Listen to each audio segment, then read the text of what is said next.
చంద్రగిరి నియోజకవర్గంలో తన భర్త గెలుపు మరింత బాధ్యతను పెంచిందన్నారు ఎమ్మెల్యే పులివర్తి నాని సతీమణి సుధారెడ్డి. నారా చంద్రబాబు స్వగ్రామం నారావారిపల్లిలోని నాగాలమ్మకు, భీమవరంలోని శ్రీ వినాయక స్వామి, ఏ రంగంపేటలో దొడ్డి గంగమ్మ వారికి స్థానిక మహిళలతో కలిసి మొక్కులు చెల్లించుకున్నారు. నియోజకవర్గ ప్రజలందరికీ మంచి జరగాలని ఆశిస్తున్నట్లు తెలిపారు. ఎన్నికల్లో ఓటేసి గెలిపించిన ప్రజల నమ్మకాన్ని నిలబెట్టుకుంటామని అన్నారు.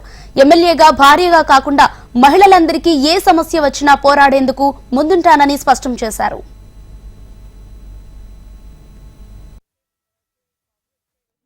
మంచి జరగాలి, మంచి చేయాలని మేము ప్రజల అన్నట్టు పోరాడం మేము గెలిచాము. అండ్ దీన్ని ఇప్పుడు ఇంకంత బాధ్యతగా మేము నడుచుకోవాలి.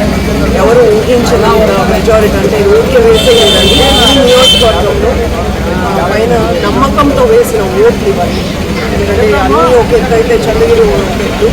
సో చాలా ప్రజల్లోకి వెళ్ళాం, వాళ్ళు నమ్మారు. సో ఇంత మెజారిటీ ఇచ్చారు. రాబో కాలంలో దీన్ని నిలబెట్టుకుంటాం. ఈ నమ్మకాన్ని, ఈ గౌరవాన్ని కాపాడుకుంటూ ముందుకెళ్తాం. ప్రతి ఒక్కరు కూడా ఇందులో భాగస్వామ్యం. మేము ఇళ్లలో కూర్చొని రాజకీయం చేయం. ఈరోజు ఎట్లా ప్రజల్లోకి వచ్చాము, ఓటు అడగడానికి ఎలా ప్రజల్లోకి వెళ్ళాము, తర్వాత కూడా ఒక్కసారి ప్రమాణ స్వీకారం అయ్యాక దానికి కూడా ఫుల్ యాక్షన్లోకి వెళ్తారు.